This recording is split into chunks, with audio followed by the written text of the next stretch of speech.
আসসালামু আলাইকুম। আপনারা শুনছেন অশ্রুসিক্ত জল। লিখনিতে আমি সাদিয়া। পর্ব ৩০। যত কল্পনা জল্পনা রাজের মাথার মধ্যে ঘুরপাক খাচ্ছে। আর কোনো টেনশন নিতে পারছি না। কালকে সুজানার সাথে দেখা করব। ও আমার ভালো বন্ধু। ওর সাথে কথা বলে দেখি কোনো সমাধান মিলে কিনা। পরের দিন সকালবেলা রাজ আবার সুজানার বাসায় গেল।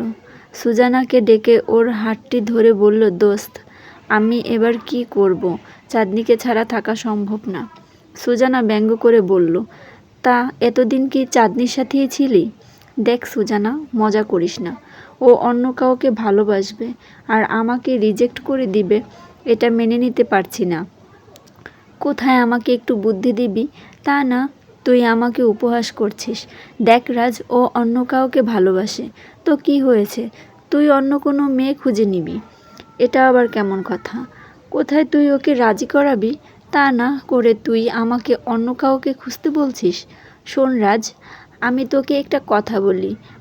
জীবনটা হচ্ছে নদী স্রোতের মতো, বয়ে চলে। কারো জন্য কারো জীবন থেমে থাকে না। আমার কথা মিলিয়ে দেখিস, তুই যদি অন্য কোনো মেয়ের সাথে প্রেম করিস তাহলে চাঁদনির ভালোবাসার ভূত তোর মাথা থেকে সরে যাবে। এটা সম্ভব না। কেন সম্ভব না? কারণ সব বন্ধুরা জানে আমি চাঁদনিকে ভালোবাসি। আর ওরা যদি জানতে পারে চাঁদনি আমাকে রিজেক্ট করেছে, তাহলে ওদের সামনে মুখ দেখাতে পারবো না। আরে গাধা! রাজের কানটা জোরে টান দিয়ে ধরে বলল, তুই আমার থেকে পড়াশোনায় ভালো, কিন্তু বুদ্ধিতে না। শোন, আমার কাছে ভালো বুদ্ধি আছে। এতে তুই প্রেমিকাও পেয়ে যাবি, বন্ধুদের সামনে মাথা উঁচু করে দাঁড়াতেও পারবি। কি বুদ্ধি, তাড়াতাড়ি বল।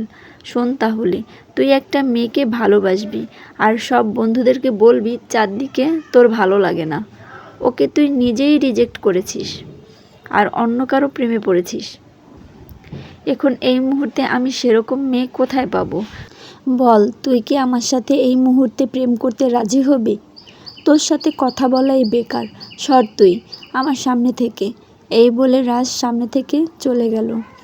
সুজানা শুধু রাজের চলে যাওয়া দেখছে আর দুই হাত নিজের দুই পাশের কানের কাছে নিয়ে এসে বলছে, এটাই তো আমি চেয়েছিলাম চান্দু। এখন তুই নিজেই এসে আমাকে ভালোবাসার কথা বলবি।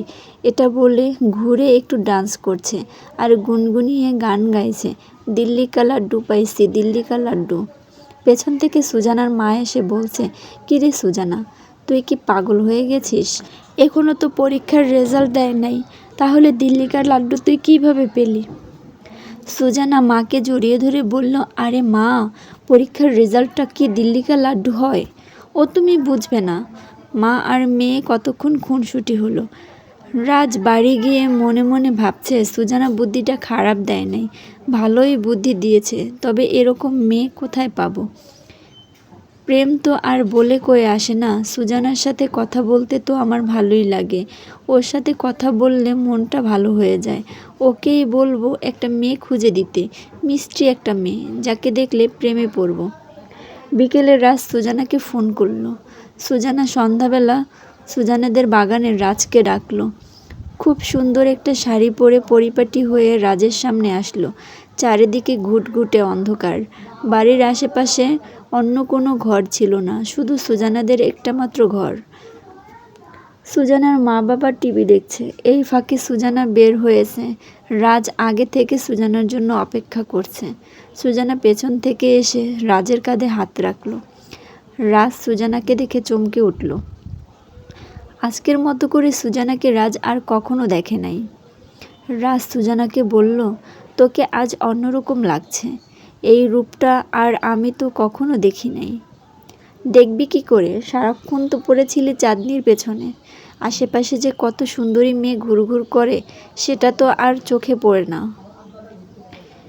প্রায় প্রতিদিনই রাজ সুজানার এভাবে দেখা হয়। রাজ এখন যেদিকে তাকায় শুধু সুজানাকে দেখতে পায়। সুজানা মুখে কখনো বলে নাই রাজকে সে ভালোবাসে, আর বলতেও হবে না, কারণ রাজ নিজেই এখন সুজানার প্রেমে পড়েছে। রাজ এর যখনই মন খারাপ হয় তখনই সুজানার সাথে দেখা করে। সুজানার কোলে মাথা রাখলে মনটা ভালো হয়ে যায়। বাসা থেকে বাবা মা বকলেও রাজ সুজানার কাছে চলে যায়। রাজের মন ভালো করার একমাত্র ঔষধ এখন থেকে সুজানা।